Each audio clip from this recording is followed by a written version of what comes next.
So here we're asked to find the prime factorization of the number 120.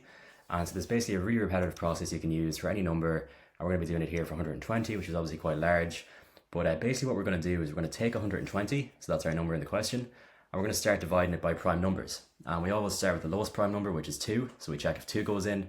So we put 120 over 2, and we're going to get that it does go in, and it gives us 60. And so I'm basically going to start writing our prime factorization now, just down here in the bottom in blue. So we're going to have 2 times something else. So we're just going to put 2 times whatever that's yet to come. And we actually also keep this process going until it doesn't work for the number 2. So we now put 60 over 2, and it's going to give us 30. And so that means that we're going to have 2 squared rather than just 2. So we have two 2's now, and we've got 30, and we divide 30 by 2, and we're going to get 15. And so it's actually not 2 squared, it's going to be 2 cubed. So we need to rub out our squared there and turn it into cubed.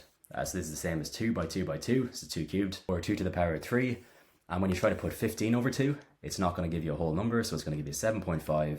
And so that is not going to be another 2. So we stop at 15, basically the process no longer works. And now we can basically start the process over, but we're going to start it with the number 3 because we're done with 2 now. So 120 over 3 is going to give us 40, and so we can add 3 to our list, or add 3 to our prime factorization, I should say. But then if we try to divide 40 by 3, we're going to see that this doesn't work, so 40 over 3 is not a whole number. And so we can move on from 3 now to our next prime number, which is not going to be 4. 4 is not a prime number, so we go to 5. And we basically test out 120 over 5, and we get that it is going to be 24.